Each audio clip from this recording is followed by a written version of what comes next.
Mental health and wellness are crucial aspects of well-being. Their understanding and acceptance are vital for the progress of society. In a cultural context, mental health is often shrouded in stigma and misunderstanding, leading to a lack of proper support and care for those affected. Heal Your Mind with Tracy Kotzen is a platform for candid conversations that enlighten and enrich our understanding of mental health and wellness. Join us as we demystify, destigmatize, prioritize, and shine a light on mental health and healing. Heal Your Mind podcast with Tracy Kotzen is hosted by Mental Wellness Initiative and supported by the Ford Foundation. Welcome back to Heal Your Mind with me, Tracy Kotzen. Today we are unpacking the National Mental Health Policy Framework and Strategic Plan 2023 to 2030. This is a pretty ambitious plan, but luckily we're joined by Dr. Njabulo Mbanda. Dr. Mbanda, and we lovingly call her Njabs, is currently the Deputy Dean for Research at the IIE Varsity College, South Africa, and is a public health researcher who is passionate about promoting a culture of research, scholarship, good health, and well-being. Welcome, Njabulo. Thank you. Thank you so much for inviting me. I'm excited about the chat. Great. Good. It's nice to have you back. You've joined us once before. It's always interesting to talk to you. Thank you for being available for today. It's a pleasure. Dr. Njabs, the South African National Mental Health Policy Framework, and this is the second iteration of this framework. This framework spans from 2023 to 2030. It's meant to guide South Africa in terms of implementing solid foundations for a mental health, improving the mental health of the nation. And I want to kick us off by referencing the Sapien Labs study that was published yesterday. Quite an interesting one. They do this every year or so, and this is the fourth one. The study is called The Mental State of the World in 2023. According to this study, out of 71 nations that were evaluated, South Africa is coming up, depending on which graphic you look at, in the bottom 2 or bottom 3 of mental well-being across 71 countries. What do you make of that? Now, first of all, I think knowing what I know about South African health data in general and mental health data, and this is not a criticism per se, it's just a reality of our systems, especially the health monitoring systems. I think that we are lucky that we fell in the bottom 3. We could have literally been worse, maybe the last. And I'm saying that because if we really did consider everything that is going on, and if there was data about it and, if it was available, the picture could be worse. South Africa is not doing well in terms of the prioritization of mental health. There are obviously a lot of health issues that have been prioritized and successes, therefore. But mental health is not one of those. Right. And so that's what I have to say. I feel like it's a true reflection. We are not as good as we should be. In fact, we are as bad as it says. Yeah. But we could be worse. I mean, there's a lot of underreporting that is going on in terms of mental health because it's just far, far from being a priority, anywhere. And I suppose the thing about statistics is that you can only comment on what is measured and measurable, and so much of it is not, in fact, measured in this country. In terms of the policy framework, and you and I have both read it, and I think I've read it a few times because there were some things in this policy that, for me, being in the mental health space and intersecting that with the gender-based violence space, I'm very interested in what mental health prevention strategies we're going to come up with as a country, because I do see the two as being quite importantly linked. In terms of the policy, I thought there were a number of potential shortcomings. What did you think was really well reflected in it, and what then are potential shortcomings, gaps that would still need to be addressed? I think what was well reflected is the background and the context. And this is not just about this national mental health policy only. I think having read a few, and in fact most of the South African governmental sort of policies and frameworks, they capture the background and the framework quite well. And it's really nice because I'm a researcher, and you would assume that maybe it's just the researchers and maybe not the program people, but obviously because they develop the policies in partnership with a lot of other organizations and other stakeholders, they capture the background and the context very well, outlining the social and structural determinants of whatever issue they're talking about, at the time. Like, the HIV policy, they'll talk about poverty, they'll talk about, water and sanitizer, whatever it is. So that they've done quite well. But sadly, having done that quite well, you move along now and you're reading the scope and you're reading, like you're saying, some of the interventions, including the mentioning of health promotion and prevention and things like that. And you lose that. It doesn't talk to, it's not flowing from having laid the foundation in terms of the context, moving forward now into framing the scope and the objectives of the framework and the plan. You really begin to lose that. It's almost like the department just gravitates back to their stance, which is medical, and this is what we actually want to do. But we have forgotten that we just started by exciting these people in these first few pages, outlining the very things that we think are the problems. But going forward, there's a disjointment happening there. Yes. So for me, I think that is the main issue. And obviously we can unpack where actually then the gaps that you're talking about are. But the overall issue is definitely that starting off and moving into and unpacking the interventions, it's one policy, but it's not talking to each other. It's not flowing. The sections are not flowing from one to the next. And that's unfortunately kind of like the symptoms of a not so well structured plan, because a plan has to follow from those steps, Right. and talk to the next. The inputs must talk to the outputs, and the activities must talk to the outcomes. The outcomes must reflect in the indicators. The indicators must, if it's not doing that, then it's a bit of a challenge. Right. So it sounds like the train sort of comes off the tracks halfway through. Yes, you're right. I love the fact that you went through the policy from a policy analyst sort of lens. I was looking at it from an implementation sort of lens, because that is really my space. And I found something very interesting on page 42, and I'm going to read it for the listeners. Okay. Page 42, it's number 6.7 within the document, and it says, certain vulnerable groups will be targeted for specific mental health needs. These include women, children, adolescents, the elderly, the LGBTQ plus groups, those that have come into contact with the law, and those living with HIV, AIDS, TB, cardiovascular diseases, diabetes, and other chronic diseases. What jumped out at me from this paragraph is that it is literally everyone except men. And the reason I'm so startled by that is because South Africa has one of the highest male suicide rates in the world. And I've got two other studies in front of me where they indicate, I want to read from a paper published by the Health Systems Trust, where they say that this paper was published, by the way, on the 6th of July, 2023. They say that out of the 13,774 suicides reported in South Africa, 10,861 were amongst men. And there's a different study called the Mental Health Implications of Suicide Rates in South Africa. And this one indicates that the rate for men is in fact 4 times higher than the rate for women. And I feel like there's a bias sitting in there somewhere. And it bugs me because, as I said, my interest in gender-based violence, in prevention, and feeling very strongly the contribution that the neglect of mental health of certain groups of people, or glossing it over or pretending it doesn't exist, is contributing to a whole different other social issue for which there is again another extensive policy to deal with gender-based violence. What is your take on perhaps why men might have been left out of the policy in that special mention section?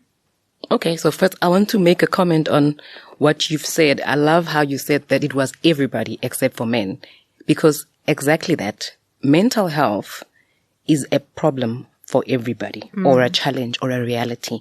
So if we were to do it the way we prefer, we might not even list any vulnerable populations or groups, because who is not affected? And we might want to start from a place where we say, all of us are affected. Let's see how children are affected. Let's see how young men are affected. Let's see how youth are affected. 'Cause everybody is affected. So you hit the nail on the head when you say that it was everybody.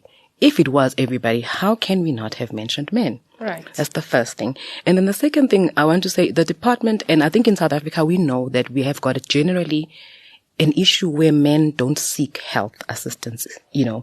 And I'll use the HIV sort of like pandemic as a challenge. A lot of the time, the interventions that they have tried to really press on are things to try and get men to come to the clinic, because men are known for not just going to seek health when they're not sick, and I think instead of the department really pressing on that to see what they can do. And I suppose I understand them. You can't force people, because it's a nature of guys. There's an element of it that is obviously maybe the clinics or the setup might not be as welcoming for guys. Just like you and I discussed earlier on off the track, that it might be that men don't feel that they can go to places. But what I'm trying to say is that there's a real challenge about getting men to present for health. And that might be where the department in framing this, that's where they got that from, because sometimes now you start to not design the interventions for these people whom you don't think they're going to come. They don't come for HIV testing. You have to issue partner testing slips. You have to say, come if you've got an STI. They will only find out because their girlfriend or the wife has an STI. And even then they'll try and worm their way out of it. So the messaging is, please don't try to worm your way out of it, because the treatment has to be taken by each person. So there's those kind of things that the department is really dealing with. And so perhaps they were looking at it from that instance. And like I'm saying, if they were, it could have been better maybe to try and address it rather than go with the fact that we already have this kind of problem. But there is generally an issue of that nature. I was very concerned about men being left out, not only for the GBV issue, that's almost a separate discussion, but for the fact that they are half the population. So you literally are leaving out half the population and saying that everyone else has needs that we can consider to be special interest. And I find it massively disturbing for a number of reasons, right? So the male suicide rate being 4 times higher than women. And we can look across. So when we look at addiction behaviors, we're going to see more men in that space than we are going to see women. The suicide rate for men can even be further divided into it's higher for adolescent male, young men, than it is for women in the same age group. So for me, it is such a glaring omission, and it makes me wonder how thoroughly this policy framework has been put together. And as an implementation person, so bearing in mind I'm not a policy analyst, but as an implementation person, I wonder, can I trust the rest of this policy? Can I actually trust that it is in fact as well thought through as one would like to believe when something so important is missing? And the second thing for me that was really hugely missing again, I just did a quick word search in the policy document, and the word healing is mentioned only one time. So I will remind us that this is the mental health framework. The word healing is mentioned only one time. And the context of that mentioning is where it speaks about the necessity for the inclusion of traditional practices and healing methods. I'm paraphrasing that inclusion. There seems to be such a focus on psychiatric treatment as the sort of medical focus of disorders, and not enough focus or emphasis from my point of view on things that are, why must we wait almost until we have a diagnosis of something before we're prepared to say, oh, this should have been seen earlier, it should have been dealt with. And yes, they speak about prevention, but it again reads like prevention of a DSM-5, a diagnostic thing. Are we missing an opportunity here to have prevention look differently and be much more inclusive? you captured it earlier when you said it affects everybody. People walk around looking like there may be nothing wrong, but in fact there can be a great many things wrong. Why do we wait until there's a label attached to a person before we recognize the need for some help? Okay, so I want to start by commenting about you, because I can see that this really is a pain point for you, the exclusion of men, and it's a reality. Whilst you are talking, and this is just me thinking really, is that the policy, as you're saying, and I think you put it, you said, how can I trust the rest of it if they've left out 50% of the population? I think what happens as well, and I might sound like a policy person, like you said, is that in addressing an issue as big as mental health, you have to be realistic about the resources. You have to be realistic about the budgeting, which I think they mentioned is really, really under-resourced and under-budgeted for in terms of the proportion. But you also have to be realistic about your wins. So South Africa, as you rightfully say, our picture, I was going to say when you started off by that report that you read about how we fall in the bottom three, mental health itself is a big elephant in the room. It's a big elephant that must be eaten piece by piece, because what is mental health and where and how far have we come? So I'm thinking that coming to where certain groups have been excluded, we also have to think about where did we come from? Let's say there was initially a focus on psychiatric disorders, and let's say the department is able to demonstrate that, we've actually covered the issues of women and children. So what I'm trying to say is that even they're addressing it, I would like to think that what we might have wanted to see rather, and what we are saying we're not seeing, is that those kind of wins in terms of the groups that you mentioned on page 42, they can't tackle everybody's mental health problems. That is a reality, and that you can give to them. So how about rather demonstrating how well they've done in other areas? Then we could sit here and say, you know what? We are not so happy about the fact that men have been excluded, but at least you started addressing issues of young people and disabilities adequately, and so I think there's an element of that, is that as we advocate for the groups, we also have to think about that. And then in terms of, what you've mentioned about the healing and this disorder, I also really picked that up, and I'm so glad that it's you that has brought it up, because I was gonna sound like a stuck record. I do feel that generally the department, when it comes to mental health, they like to talk about pathology and illness and disorder. And you're right. If they've written that context and background that I spoke about so well, it alludes to some of the issues, the root causes. And I suppose they can't really address that, but there's generally really too much of a focus on the psychiatric and of mental health as a sickness. And that in itself is a sickness that we have. I think that they if they were to admit to themselves, what is our sickness, is that as a department, is that we see mental health as that. So I also wanted to read something. I won't read all of it. On page 27, I loved how they outlined all the policies and frameworks that have come before that now have shaped, where we are today. And unfortunately, again, when you look at some of them, and I don't know if it's because I'm familiar with some of them, I'm not the department to say that they are not telling the truth in terms of the alignment. There definitely is an alignment, but some of the more mental health focused sort of policies, like for example, the Mental Health Act 17 of 2002. If you read it, you might also see some of the actual things that we're discussing today. So, and then you read, for example, the Medicine Related Substance Amendment Act. Some of the times, and the last one I'll highlight is Prevention of and Treatment for Substance Abuse Act. So I engaged a few of the mental health policies, including these ones, and I noticed that there definitely has been a move towards disability and substance abuse. So that acknowledgement that we are a country that has substance abuse issues. What I'm saying is that you expect, like you're saying, this is the second version of this kind of framework, the 2023 to 2031. You expect that having addressed the context and having these policies, they've got their gaps where they were talking about mental health.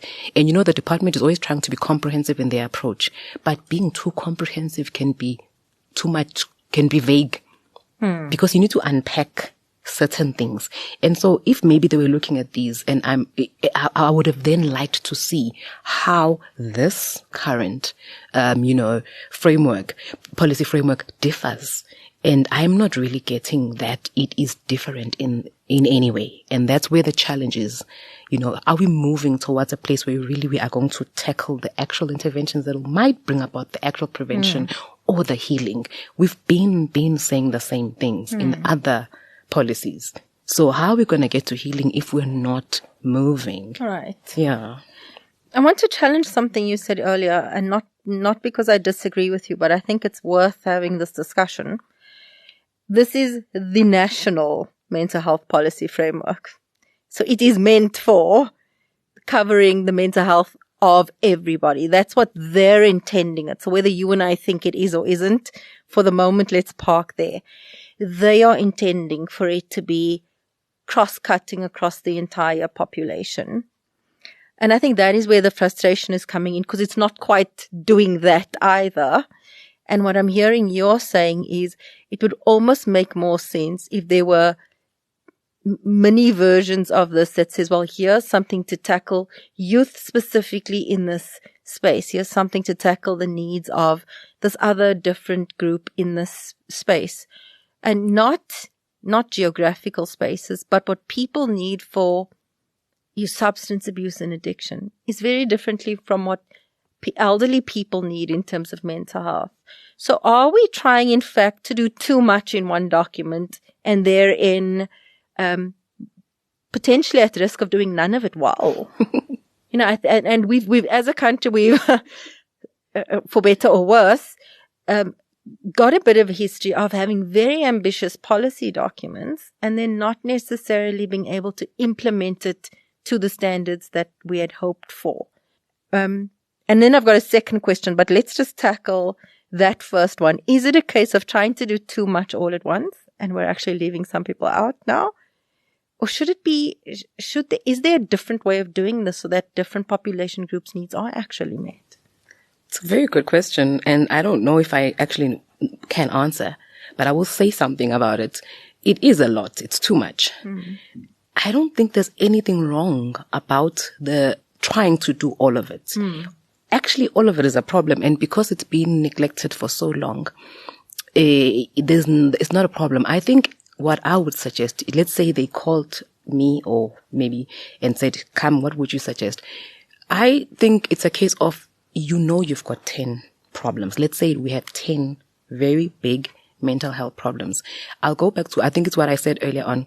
I would appreciate us acknowledging that we've got 10 problems, but in this period, we want to properly address 3 of them, because in terms of capacity, and this policy framework is not even doing that. The framing of the problems, like I started, what is mental health? How do you define it? In a recent paper I wrote, went on into psychosocial, because I love that word.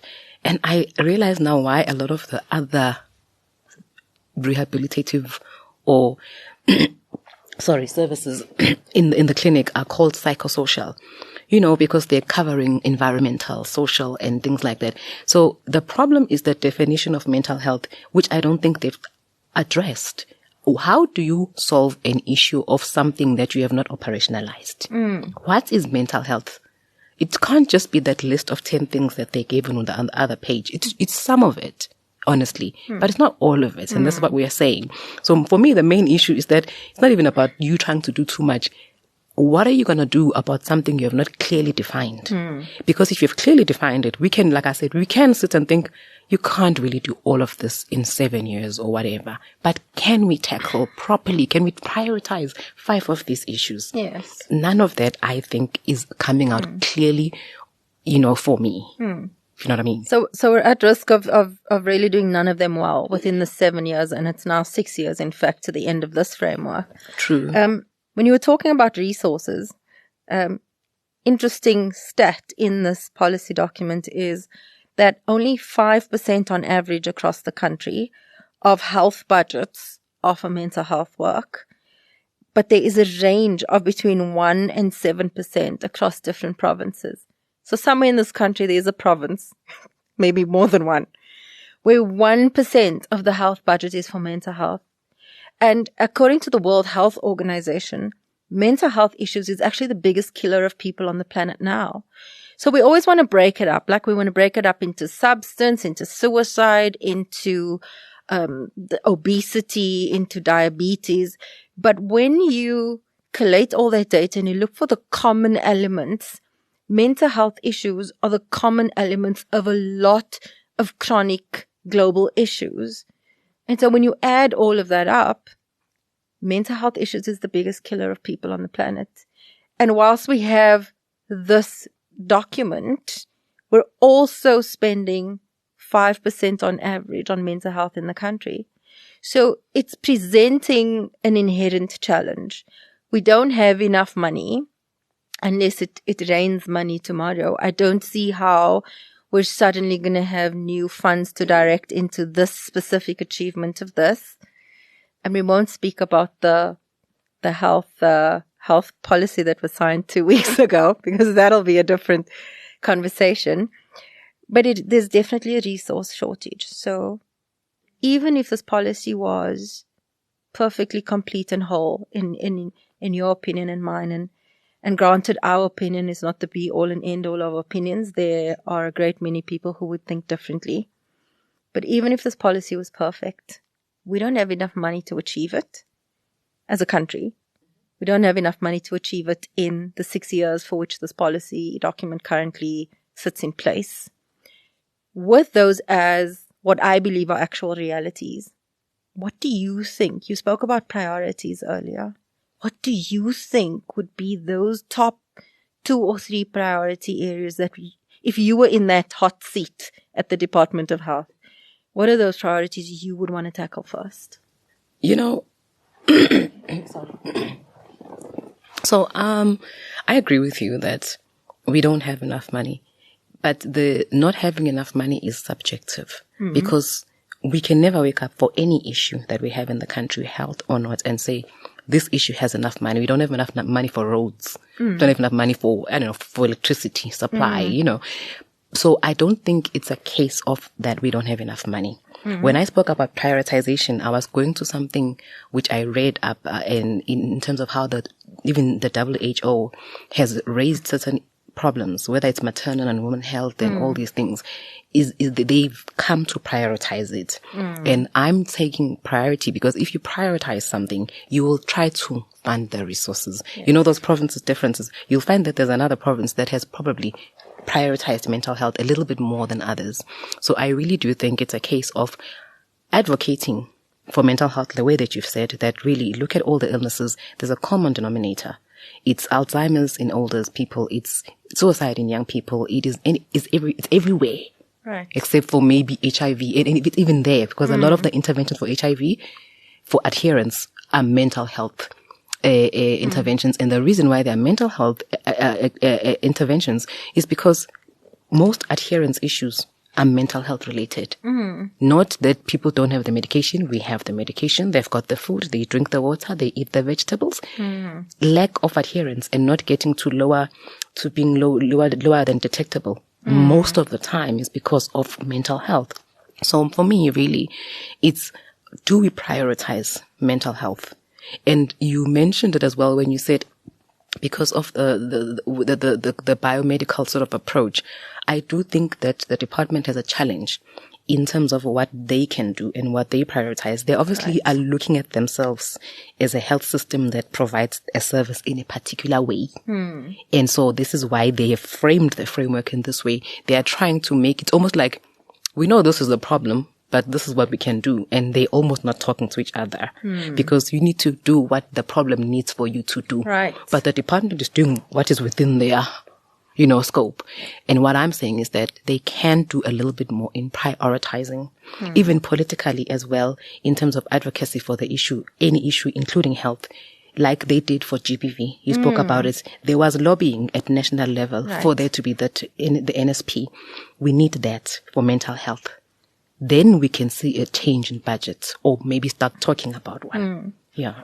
My mother used to say that people will always have the money for the things that matter most to them. True. Yeah, exactly. And you see it. I mean, No, every example I can think of now is not a great one, but you see it because I mean, we'll go buy our kid those nice Nikes, but we didn't pay the electricity bill, and as a country we do these things. And I laugh because sometimes I'm guilty of it also as a mother. I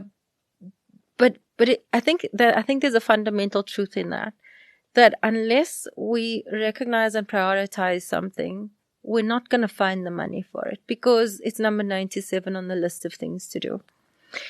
And yet it affects every single person. So I'm always curious. So I'm just going to go into the psychology of this for a quick second. I'm curious about how something that affects every person is still not seen as that much of a priority. It blows my mind. Everyone knows someone who has attempted or committed suicide. Everyone knows someone. Right? You guys? I'm doing a quick survey. Literally in the room, there's 5 of us. Everyone knows someone. Everyone knows someone who is either currently or has been in an addiction position. So if we all know this from our own experience in life, just as human beings, how do you think how are we losing sight of it when we are wearing government official hats and creating policies and setting budgets? How do we lose our humanity in understanding the prevalence of something for people on the ground, when it's not so far out there? So I would understand if I was doing a policy that were affecting, let's say, hearing impaired people. I'm not hearing impaired, so I would have to rely on some statistics and other evidences. And I'm now writing a policy arm's length away from my own experience, right? But that's not the case for mental health. We all know someone. How is it still not that well prioritized? We all know someone. We don't think it's a mental health issue. We don't understand. So there's a lot of awareness that has to go on. You and I understand that, for example, suicide is a symptom of underlying. There's people that don't actually think that is the case. So as much as you're right, I think the simple answer is that we don't all think mental health is mental health issues. So we can't expect everyone to understand. Even people in the government, you're right, they see that there's high rates of cardiovascular, linked with dementia, linked with this. Some might know that really this is something we must look into. Someone might feel like we have got other issues. This is not even. So generally as a society, we don't have that much education on mental health. And unfortunately, Tracy, we even as the advocates sitting here in whatever capacity we are, have the responsibility to try and create the awareness. Just like we were trying to create awareness for GBV, just people in the rural areas that don't know that non-consensual sex is a criminal offense. They really don't know. We can't blame them and say they are condoning it. So why do they allow it to happen? They think, this malume is paying the bread. We are scared to say, but we know. Right. They don't think it's that bad. And it is that bad. So we do need to kind of also acknowledge that we need some, education sort of, because not everyone sees mental health like, this is such a huge problem. We're number bottom 3 and, So I think there's an element of that. So the policy does speak to education as a prevention method. We must educate the community.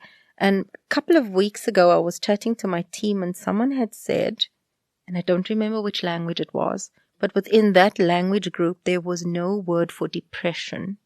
And I found that fascinating. So like you can be a little sad. There's language for a little sad. But there is no language for depression.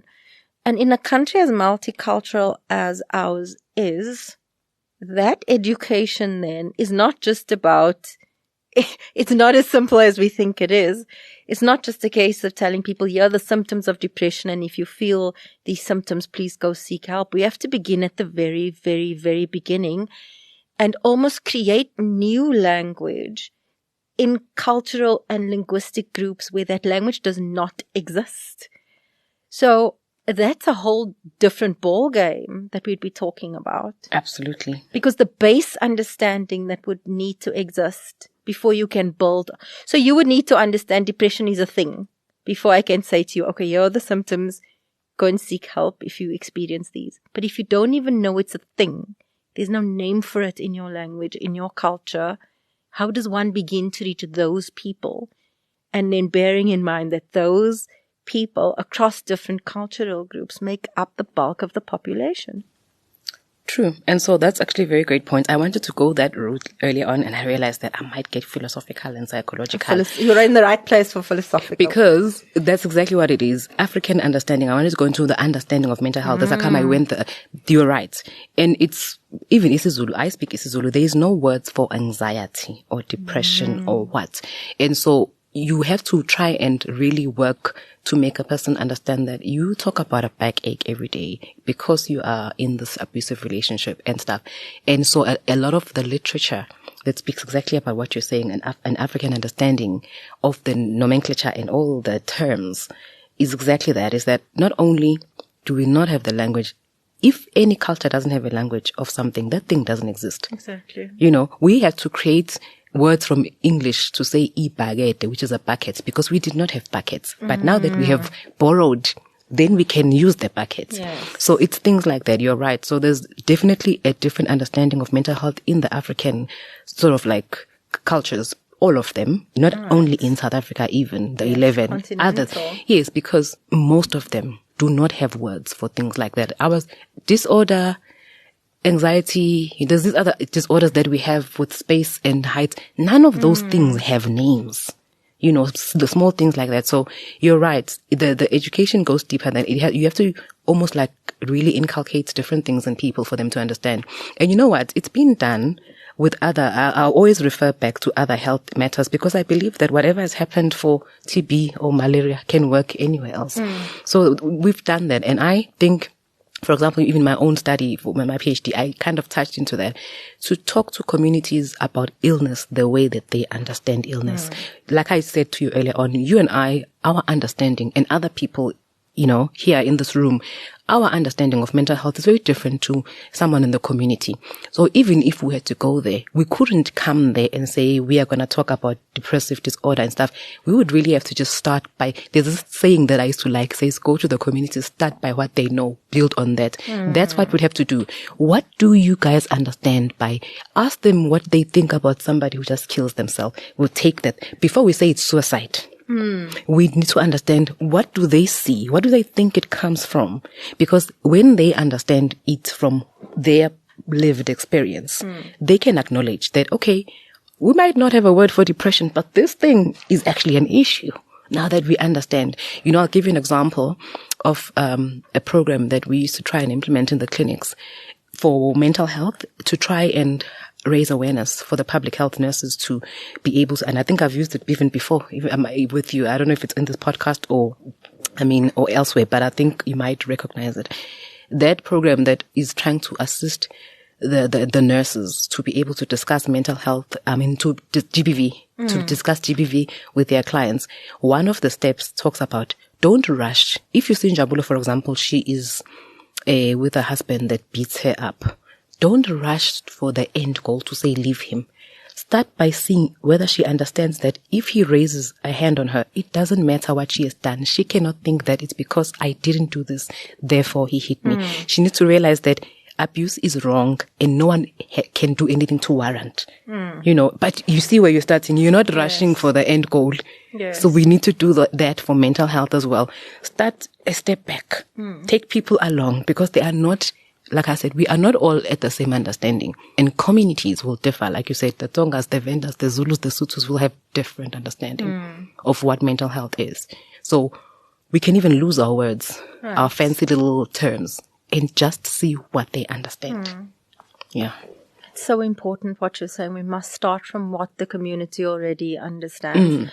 Because otherwise we risk talking past them, right? You come with this very medicalized, fancy, and of course the community would almost never ever see this policy framework that we're talking about today. But in its implementation, it comes with a language and a system, and it's grounded in something theoretically, the biomedical, the Western model of health. I'm not entirely sure that it's considering it. Literally, there's one line about traditional healing in this whole thing. I'm not sure the African perspective of mental health is being considered at all. So if we go back to the beginning, where I had said this is the national policy, their intention is for it to apply to all people. I am genuinely struggling to see how that's going to translate in the real world, from the obvious departure of men being left out of it.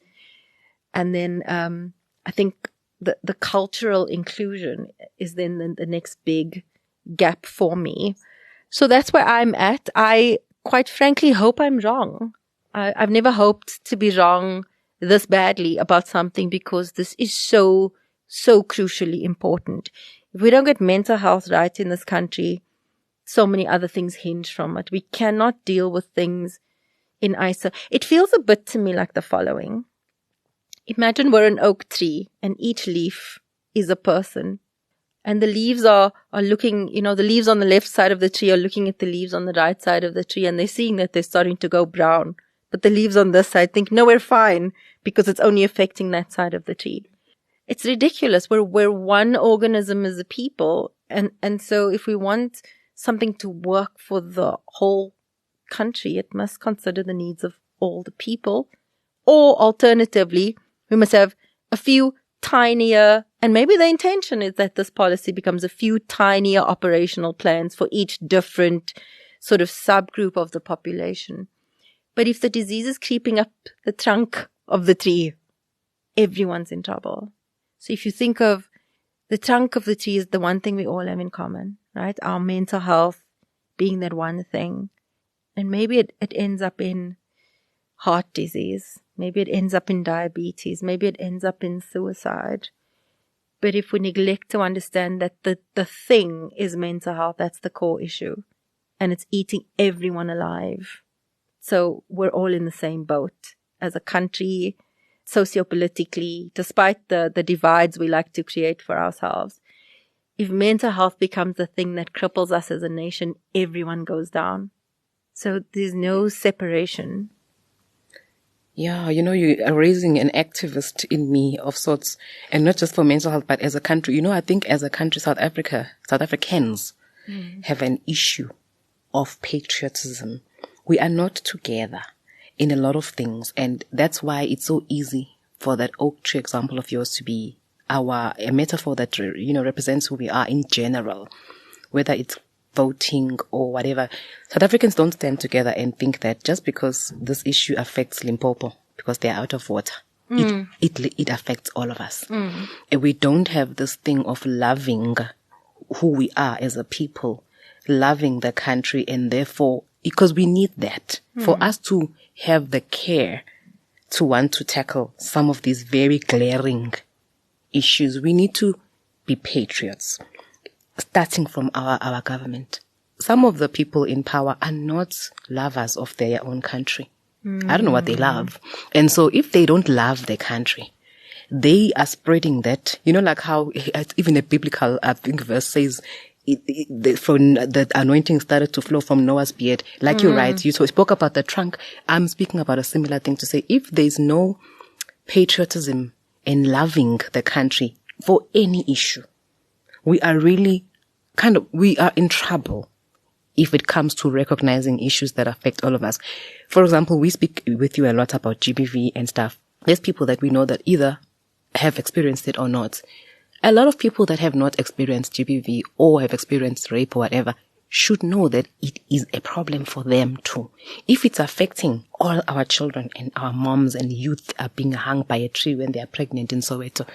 I mean, that was not me, but I feel very affected. Yes. And I think we don't have that thing in the country for any problems. And it's something, I don't know, like I'm saying, it's activisty because I don't know what solution I would say even. But I recognize that it's something that I observe about us is that, like you're saying, we can see this problem. If people in government sat and thought like you are thinking now, they would do something about it. They don't have to be themselves going to the issue. But if it is such a glaring issue, surely if they had an element of patriotism and love for the country, in any sense. And even if they had it for other issues, it will kind of be contagious to say, we've done it for the water situation. How about we now move administratively? And that's what the government is there for. And people, like you said as well, I think you keep raising the point of the community and the society, because government is not government by themselves, you're right. But we need that assistance as a society to just move. Our mindset is not where it needs to be. We're just not where we need to be. And that's how come these things are not sinking in. Yeah. Yeah. Government is not this thing out there, this mysterious, mystical thing. It's made up of human beings who go home to their partners and children and dogs and cats. And I sometimes wonder if, and I don't know, maybe it's a bureaucratic system thing, but do they have to leave their humaning somewhere else when they go to work? And they just have to be like these bureaucratic machines now. My parting shots for this conversation, and we know this one, unless everyone is free, no one is free. But I'm going to adapt it for this conversation. Unless everyone is healed, no one is healed.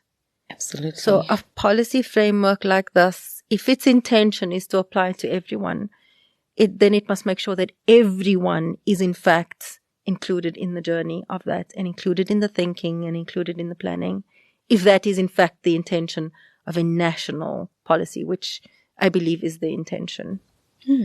True.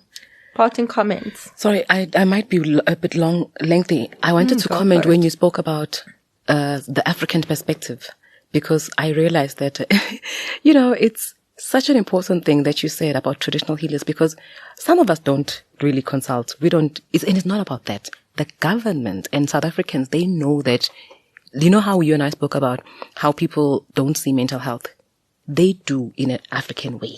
When they've got other issues, the very first person they would run to is I don't know what to call it in English, an umtandazi, a praying person or whatever, or a sangoma, but it will be someone traditional. So people do actually consult, and the department knows this, that people might not come to us per se, but they go to people because they realize that this is not just a headache. Something is either wrong in my background or whatever, but it's a mental health issue. It's affecting my success. It's affecting my sleep at night. If it's a calling, it's affecting, So people do consult. And so I love that you raised that, because like you said, how can a national framework of people of a country that knows and acknowledges that people attend to a particular somebody? We are not saying that we're going to change and channel everyone. The reason why the government should appreciate that is that those people do get assistance, because for them, usually it's a belief that if I go to this person, I will get the assistance. Most of the time they do, because whatever you believe works for you. So I want to say that. But then with my parting shot would be really, as I said earlier on, I think a definition of mental health, and I'm not talking really about a research-based, operationalized one. What we understand is what will drive what we want to do about mental health. If we understand what the issue is, you can't tackle something you don't know, and you can't shoot in the dark. If we understand what mental health means for us, and then we understand how to make the next person understand, and then we have an intervention that talks to what we understand, well within our resources, like I mentioned earlier on, it doesn't have to be everything, because it might be such a huge problem that really, that for me is the key. The magic in your words right there was what mental health is for us. For us as a people, a multicultural, multi-linguistic rainbow nation. What is it for us? And I think sometimes we copy-paste what other people think works for them, and we paste it into a different context and wonder why it's not working out. So on that very cryptic note, thank you, Njabulo. It's always great to talk to you, to get my brain juices flowing. Thank you. Very interesting conversation. Yeah, and I'm sure we will talk about it again and a lot, because it's not over yet. It's too much to unpack in one chat, really. Absolutely. But thank you for having me. Thank you. On this very cold, frosty Johannesburg day, that's a wrap for Heal Your Mind with Tracy Kotzen. Heal Your Mind podcast with Tracy Kotzen is hosted by Mental Wellness Initiative and supported by the Ford Foundation.